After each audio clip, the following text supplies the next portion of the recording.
Do you just feel like you need a holiday, or at least like a good night's sleep, or maybe a week's worth of sleep? Maybe just a weekend free, or maybe you are just absolutely hanging for this Bali retreat that you want to go to, and it can't come soon enough. And you just think, once this is done, I'll finally be able to relax and all my troubles will go away.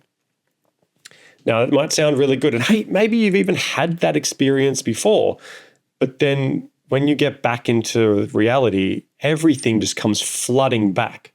I work with so many women who share this same, like similar story, that they are exhausted, like physically exhausted, because they're doing too much. There's too many responsibilities going on in their life. There's kids, there's relationships, there's work, there's family. It's a lot. It's a lot.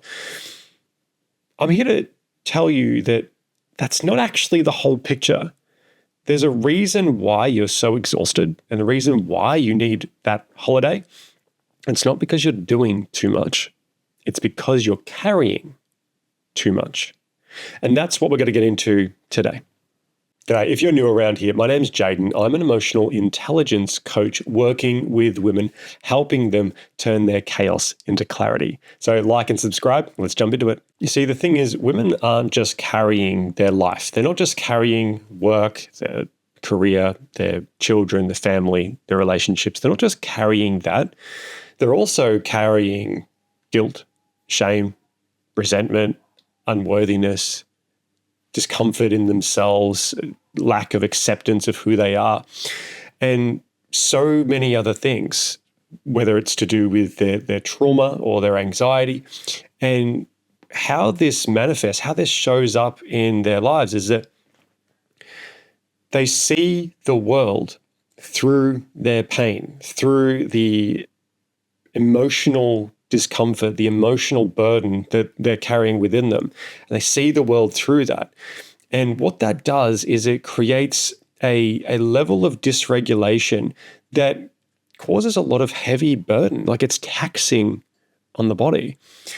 And so it's not just the things that we see in front. It's not just getting the work done. It's not just, making the kids' lunches. It's not just that. It's everything else that's behind that, loading it, that causes so much exhaustion, so much fatigue inside women that I see. Now, if you've been through a lot in your life, in your childhood and developmental years where there was unpredictability, where there was levels of chaos or uncertainty, maybe even some forms of abuse as well, is that what that does is it shapes and twists and warps your sense of reality and your perception of reality. And so what that does is when you're walking into a room for the first time, or you're seeing, people talk, and what it does is you're scanning the environment, looking for threats. Constantly, you're analyzing situations all the time. Is this person safe? What's that person doing? What's that person saying? How can I get out of here if I need to? How is this relationship working with this relationship? What do I need to understand? Am I safe with this person? Is this going to be a problem for me? All of that sort of stuff is just running through so many women's heads constantly as they're trying to also navigate, am I wearing the right thing today? What does it look like? Can I show up today? Am I going to stumble? Am I going to, trip over my words when I'm speaking? Do I know how to represent myself properly? Can I just be without embarrassing myself? At school pickup, are the mums going to like me, or am I going to just make a fool of myself? Right? There's so much over analysis of what's going on in any situation that it becomes really, really taxing on the body. And this is what I'm talking about when it comes to carrying too much. It is a massive problem that I see far too many women carrying. So I want to break down and help you understand what is actually happening here, what this all means for you, and how we can start separating what we need to focus on and what will actually just work itself out once we focus on the right things. So let's jump into it now. So I want to start by sharing this. When someone's been through an amount of dysregulation or trauma in their development, that hypervigilance that we can experience, it's as if we've been in battle for a long period of time, and then we perceive everything through that lens. And so what that means is we become like a warrior who doesn't realize that the battle's over.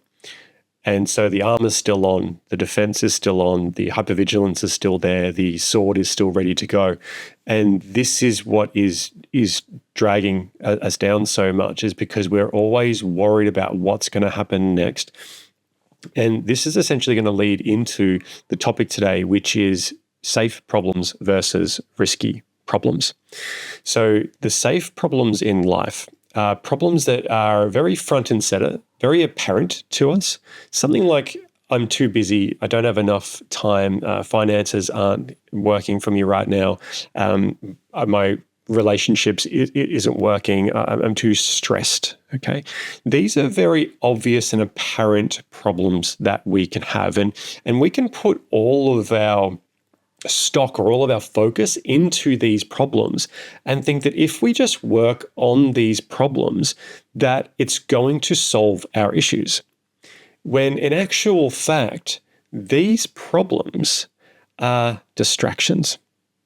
They are distractions from the true problems that we face, the risky problems that we face.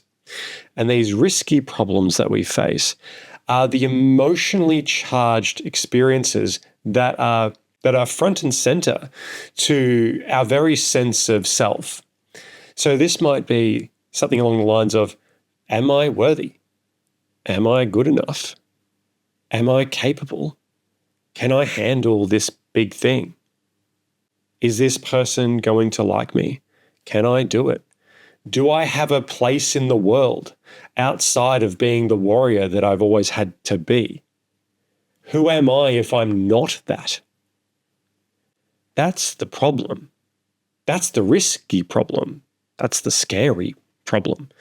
It's instead of focusing on the safe problems, which is external to us, it's doing a U-turn back to ourselves and saying, what's the risky problem that I'm avoiding? See, it's much safer to focus on and complain about how busy you are, or how much lack of time that you have, or the fact that your husband's not showing up for you the way that you want. But what is the risky problem behind that? What's the emotionally charged, painful problem behind that? Well, if you're too busy at work, maybe there's an emotionally charged thing that I don't feel like I'm good enough or worthy, and so that's why I need to keep asking for more things. Or I don't say no to enough things, and that's why I'm swamped at work. Because I need to keep saying yes so that people like me. Or maybe it's not that your husband's not showing up for you the way that you want. Maybe the risky problem is the fact that you haven't communicated effectively what you need to. Maybe you don't know how. Or maybe you have, but now you're waiting for his response and it's killing you inside because it's taking longer than you need. And so you're dealing with all of your emotional stuff that's coming up while you're waiting and you don't know what to do with it. So what do? You keep focusing on him instead of working on the pain, the risky problem within you. See, what's happening here is when we keep focusing on external, we're focusing on the safe problem. But if we stop and look within, internally, that is the risky problem that will change everything. Now, it's important to realize that this comes at a great cost. If we keep focusing on external, safe problem, and we ignore the risky problem, the internal, what that does to our nervous system is it keeps all of the emotional dysregulation inside of us while we're playing whack-a-mole with everything else around us. That doesn't resolve anything. And that's why you're always tired, because you're never addressing the core issues within yourself. They're never being faced, and so they're always sapping your energy. It reminds me of this quote: the only peace you'll find at the top of a mountain is the peace that you bring there with you.